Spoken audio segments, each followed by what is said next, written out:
Another dry, windy day puts first responders on alert for fast-moving grass fires. A nonprofit faces some tough questions about how they're handling millions of dollars in Denver taxpayer money. For anybody that has lost trust, please look at the work and know that we'll do better. Colorado Democrats want to put more dads on diaper duty by adding changing tables to bathrooms across the state. They should have access to restrooms in public spaces that have diaper changing stations. And sometimes we need a boost to reach our full potential. We have an opportunity to give hardworking parents a leg up. Tonight on Next. A brush fire in Thornton almost reached a neighborhood and school because of today's dry and extremely windy weather. It also briefly shut down I-25. The fire started just before noon on 84th Avenue and Huron Street. Crews evacuated Pinnacle High School, nearby businesses, and neighbors to the northeast. They also shut down a portion of I-25 because the smoke made it so hard to see. It's back open now. Thornton Fire Department says 5 people were hurt, including 4 firefighters. The fire spread 10 acres and is contained now. It didn't reach any homes, but some businesses and vehicles were damaged. Thornton's fire chief said they have to ramp up their response during red flag conditions. This was a dynamic, rapidly spreading event that challenged many of the departments in the north area. And as a reminder, these are conditions that we continue to face on a daily basis here in the Front Range that results in this kind of fire spread. The evacuations were lifted a couple of hours ago. Crews will be on scene overnight, monitoring hot spots. The cause of the fire is still under investigation. We're also keeping an eye on a grass fire burning in Logan County near Highway 113, about 5 miles from the Nebraska state line. Officials say a car crash started the fire. Residents in the town of Padrone and the surrounding areas had to evacuate. They've since been allowed to go home. Sterling Fire says they were able to stop the forward progression a couple of hours ago. The Eastern Plains were under a red flag warning today, and there's already a fire watch in place for tomorrow as well. The weather station at the Sterling Airport recorded wind gusts of nearly 50 miles per hour throughout the afternoon. And Chris Bianchi is here. Chris, we know on days like this is something that we're actually really lucky and fortunate that it didn't get any worse. Exactly right, Angeline. I think that's one of the takeaways from the Huron fire in particular.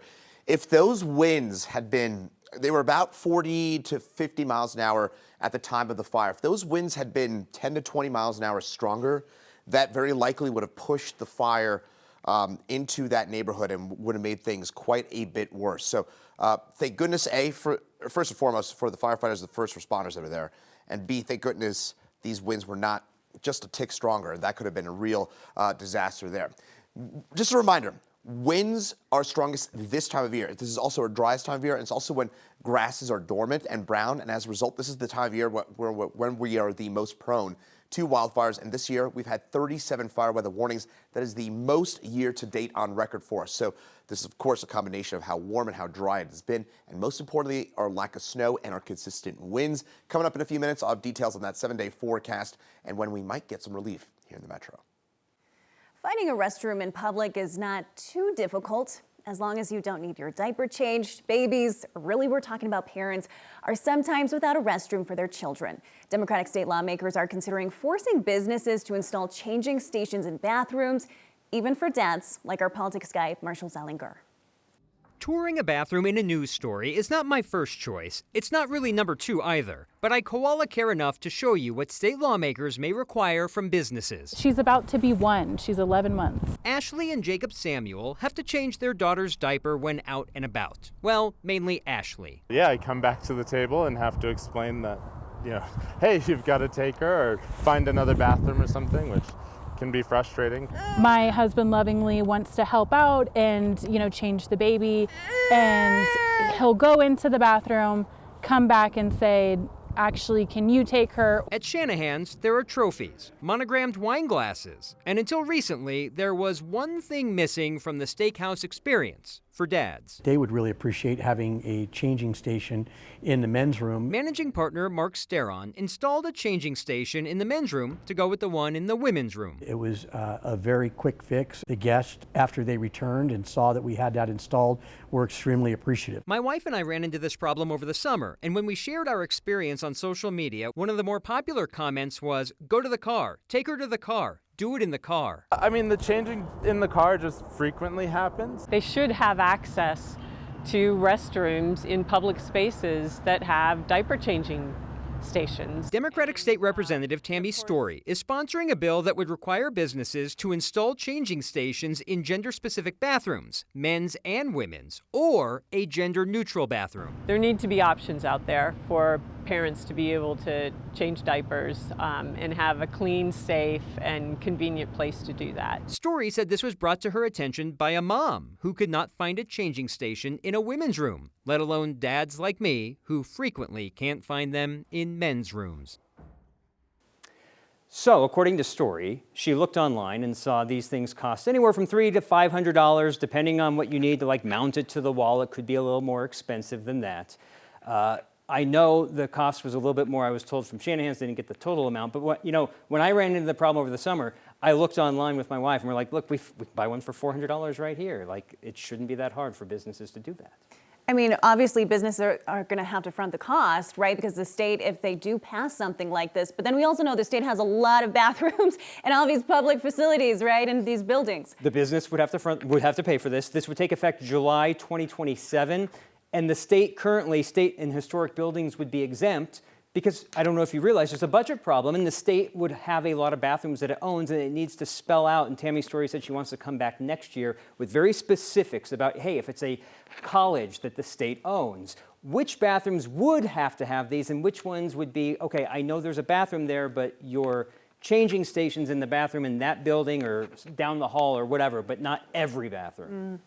All right, Marshall, thank you. A bipartisan committee says there's probable cause to continue investigating 2 ethics complaints against a Republican state lawmaker. They're looking into allegations that Loveland Representative Ron Weinberg has made sexually inappropriate comments to several women and that he used a master key to access the offices of other lawmakers without their knowledge. The committee dropped several other complaints against Weinberg, including allegations that he carried a gun in the Capitol while drunk, that he used campaign funds for personal expenses, and that he got into an especially heated confrontation with another lawmaker. Weinberg can now ask the committee for an evidentiary hearing to further investigate the remaining allegations. If he doesn't request that hearing, the Ethics Committee can recommend disciplinary action, if any, that they think Weinberg should face. He has denied all of these claims against him. He says the accusations were manufactured to sabotage his campaign for a House leadership position last year. A taxpayer-funded nonprofit in Denver faced tough questions from City Council today after a scathing report by the auditor's office. The audit found that Caring for Denver spends city taxpayer money on alcohol, meals, and unvetted grantees. Here's Mark Salinger. Good morning. Today is February 25th. If city council meetings are for questions, is that something that you think you ought to be doing? Lorez Meinhold walked in this morning prepared for a lot of them. And we just recently completed an audit, and we take that very seriously. Meinhold leads Caring for Denver.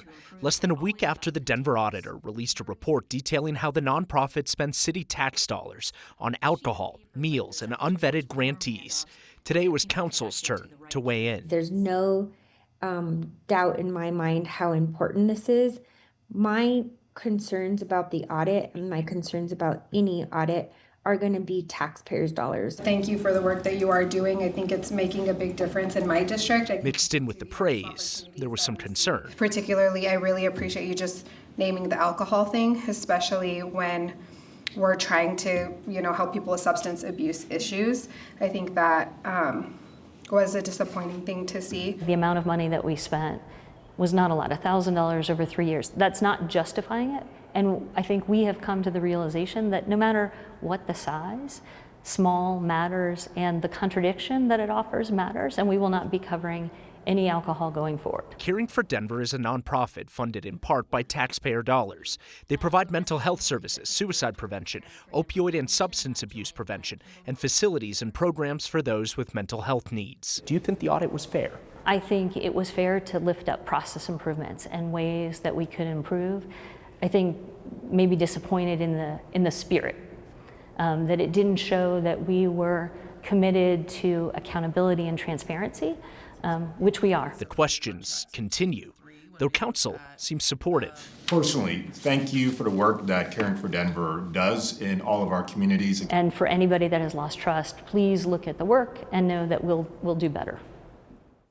While Caring for Denver will no longer allow alcohol to be written off as an expense, they will still allow employees to expense food, which was a major part of the audit. The foundation disagreed with 7 of the 15 audit recommendations from the auditor, which the auditor's office says is very rare. Caring for Denver says that's because there was no option to partially agree or disagree. Angeline. And Mark, listening to the council members, it seems like they're supportive of the work, but then it's like, where does that really stop, right? In terms of they don't really like what they're seeing in this audit. Yeah, if we came into the city council meeting thinking that they were going to get grilled hard, they did have some hard questions to answer, but at the end of the day, they walked out of the committee meeting, basically everyone saying they do really good work. However, we do have some concerns. All right, thanks, Mark. Each week, Next viewers have chipped in $5 at a time to support a variety of causes helping our neighbors across the state. This week, you have the opportunity to empower struggling single parents and help them reach their full potential. Here's Kyle with an update on this week's Word of Thanks. One of the most useful things that we can do to help our neighbors is to assist them in reaching their full potential and gaining self-sufficiency. It transforms their life and the life of their family, and it also means that they're no longer reliant on the rest of the community for assistance. That's why this week's Word of Thanks microgiving campaign supports Project Self-Sufficiency of Northern Colorado. They have been helping low-income single parents for 40 years in that community. When folks come in the door and they're struggling, they sit down with them and they make a life plan. Specifically, they make an education plan because their goal is to help that single parent leave their nonprofit program with more skills, more employability, and especially a higher income. Their graduates make on average $37,000 a year more than when they walked in. And one of the things that they help them transition through is coming off of government benefits and truly being self-sufficient. Everyone wins.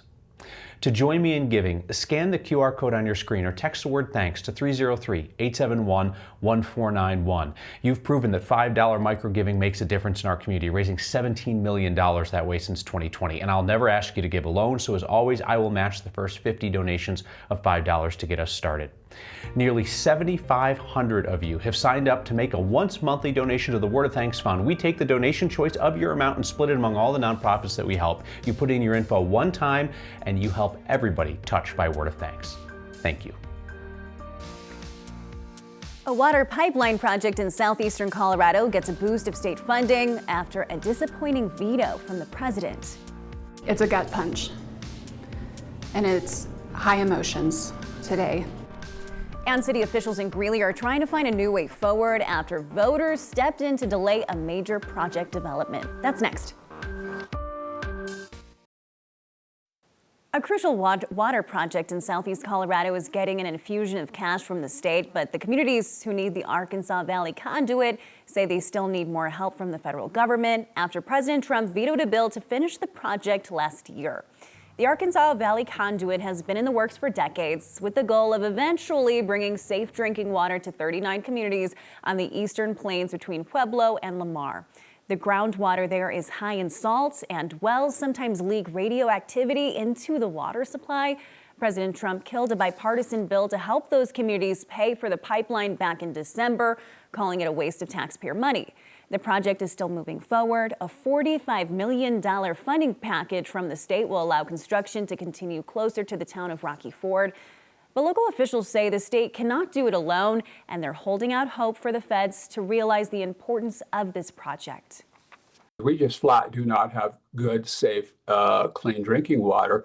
Half of our participants cannot meet the EPA standards for safe drinking water, so they're under enforcement orders. So that's absolutely critical. And if there's any chance of true economic development and growth in the valley, this is key to that happening or having an opportunity to happen.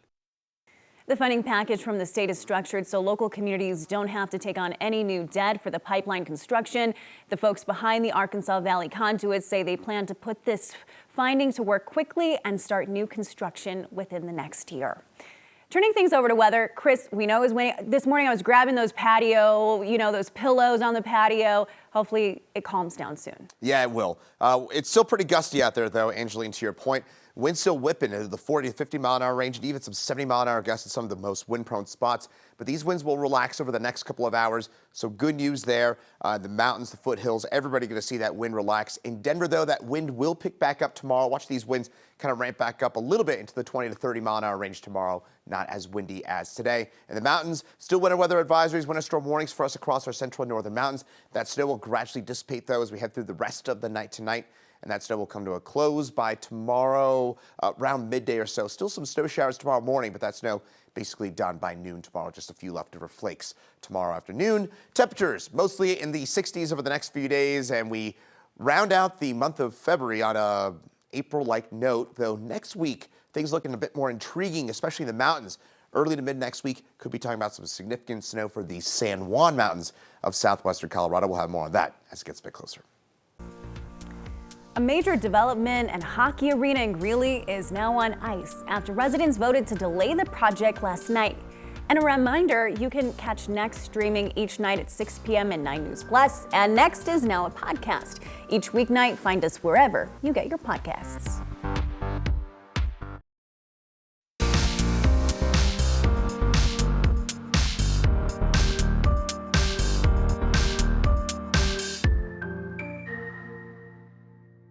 Private developers are suing the city of Greeley after residents voted to delay a major entertainment and housing project on the city's west side. The developers claim last night's special election over the Cascadia and Catalyst projects is, quote, unconstitutional. The project was already in the early stages of construction on the western edge of Greeley near Highway 34. Plans included a proposed minor league hockey arena, water park, hotel, and housing developments. The developer said the project would be an economic catalyst for Greeley, but residents who voted against the project said it was too expensive and would draw business away from downtown Greeley. Last night's vote overturns the city's zoning rules that made the development possible, requiring the developers to go back to the drawing board. City leaders say the future of the development is uncertain, but they're not necessarily counting it out for the future yet. Greeley deserves this. We have been the outcast of northern Colorado, the town that stinks, for years. This would have provided, I'm not saying it's not over yet. I'm concerned with developers looking at this and being concerned with trying to bring their development to Greeley if it just takes a special election to shut something down. City leaders said about 21,000 people voted, or around 1/3 of the population. That's really high turnout. Typically, Greeley says they see about 5 to 30% turnout for special elections. We're back with your feedback next. Thank you. You're welcome, Angeline.